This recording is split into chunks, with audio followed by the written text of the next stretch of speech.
Hi, I'm Michael Senoff, founder and CEO of HardToFindSeminars.com. For the last 5 years, I've interviewed the world's best business and marketing minds. Now my challenge is to build the world's largest free resource for online, downloadable audio business interviews. I've learned a lot in the last 5 years, and today I'm going to show you the skills you need to survive.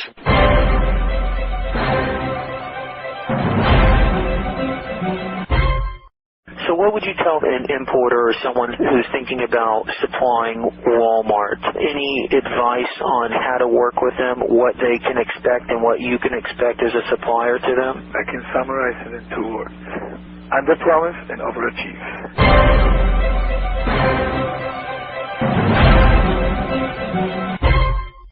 Hi, this is Michael with Michael Senoff's HardToFindSeminars.com. I have a very special interview for you if you're interested in learning how to get your product into Walmart and other mass merchandise retailers here in the U.S.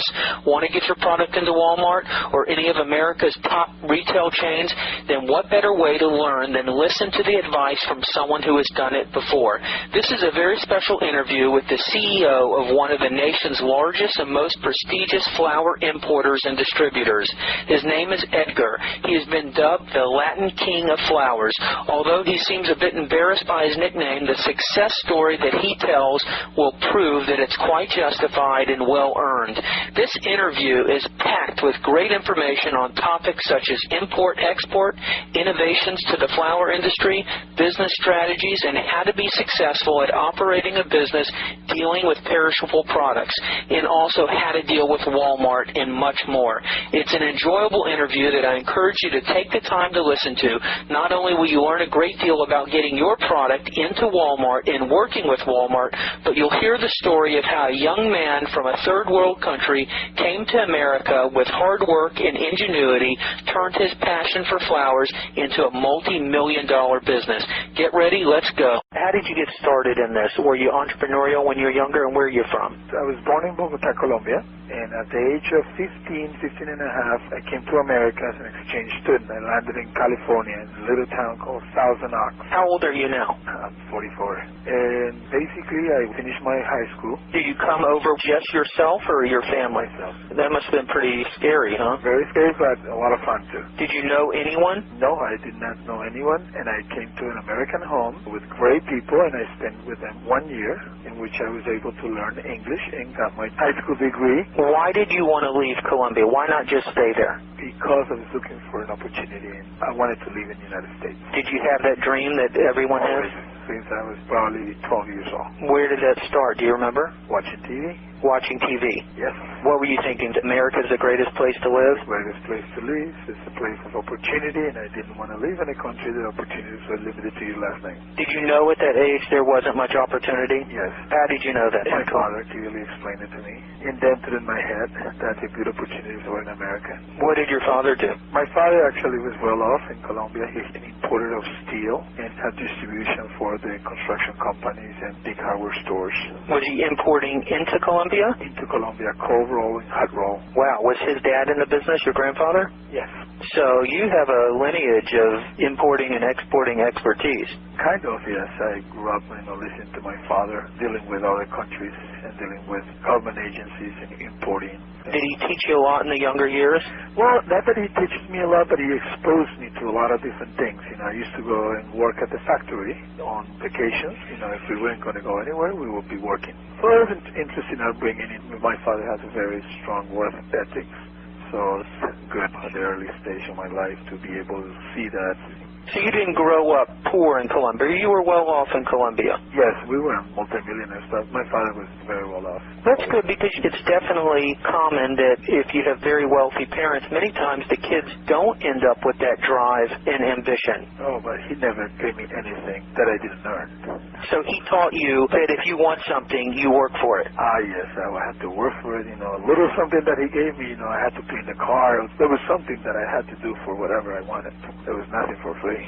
All right, so you went through high school, and then did you mention you did go to college? Yes, basically I finished my high school year. I went back to Colombia for 6 months just to spend some time over there to settle in with my things, and we've already been accepted here to FIU in Miami. So with 6 months my school started here. So I came to Miami, and I started my college here, and I graduated 4 years later. Were you majoring in business? Yeah, international business. So you knew that's what you wanted to do? And strategic management. Did you have any idea at that time it was going to be importing flowers? Well, while I was going to school, that's where the whole thing started. Basically, when I was a junior in college, I started toying with flowers. My father had a friend who had a farm in Colombia, and he started to export a little bit of roses to the United States, and then I would receive those flowers and try to sell them to flower shops. Very, very small amounts, a couple of boxes here and there. And I had a van, and I would knock on flower shops and sell bunches or buy box lots. So do you remember your first shipment? Oh, yeah. How many did you ship over your first shipment? Oh, about 10 boxes. So that wasn't on a container? No, it was by plane. By plane. In a passenger plane of Avianca Airlines. I picked it up. I took it home, put it in the air condition. How many flowers in a box? About 300 roses. So you had about 3,000 roses? Yep.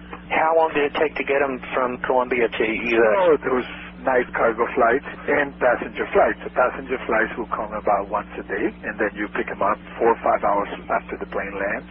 PQ inspects them, and customs inspects them, and then you can pick them up when they clear. You pay for the freight, and then you can pick them up. So that's how the whole thing started. Then in 1985, I hired my first employee, which was a sales manager for a company that I basically looked up to. Company at the time was one of the pioneers, one of the largest companies. Of what? Of flowers. And so you hired him away? I hired him away from that company to basically learn the wholesale side of the business. How much business were you doing at that time? Not even $100,000 a year. Were you still a one-man or two-man operation? A one-man show. Just one-man show. Were you bringing all your flowers in by plane at that time? Yes, by plane, but I was getting maybe one shipment a week, just to give myself time to go and sell that shipment, and after that shipment was sold, then I would get another shipment, because I have a handful of customers. There were flower shops, so they would buy a couple of bunches. The biggest one bought 1 box. Now, how competitive were you price-wise at that time? Basically, I have very little knowledge of pricing, so I rely on the customers to basically give me guidance on the price. My goal at the beginning was to understand the business more than making money. It was to understand how the business flows, and I was completely wrong in how I approached it initially, because I was trying to sell to the florists. There's no volume selling to florists and very limited to a city market. And then quickly I realized, by listening to seeing what other companies were bringing large volumes, I would ask, how does that work to the truck drivers of the other companies? And they would explain to me that they bring big lots, and they'll put them in trucking companies, and they will go to wholesalers in different cities of the country. And that's when I realized that I was going about the business wrong. So that's when you switched gears? I switched gears, I hired this gentleman, and we started to become a real company. So we actually incorporated in 1985. When did you hire him? I think I hired him in August 1984, to be exact. Okay, and this guy had been in the wholesale flower business for years? For years. The gentleman that at the time had 52 years old. So this guy knew exactly what to do? Exactly. So he became my mentor in the business. Did he work with you daily?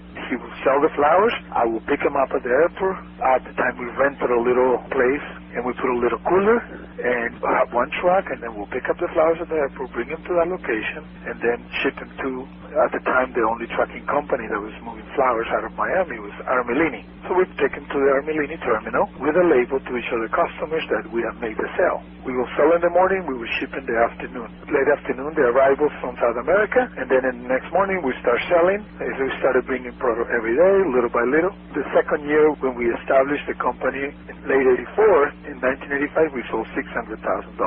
Hi, it's Michael Senoff with HardToFindSeminars.com. Thanks for watching this video. Many of my interviews last 30 minutes, 40 minutes, an hour, sometimes even up to 2.5 hours long. They're actual mini seminars, and you've just listened to a short sample of just one of over 117 hours of exciting, hard-hitting, mind-blowing interviews on how to make money in direct mail, advertising, copywriting. I assure you, there is not a resource anywhere anywhere on the internet or on the planet that comes close to the free information I provide at hardtofindseminars.com. So go right now to hardtofindseminars.com and you'll have free access to 117 hours of audio interviews with typed word-for-word downloadable transcripts and downloadable MP3 files. Please browse some more of the videos or go right directly to hardtofindseminars.com. Thanks for watching.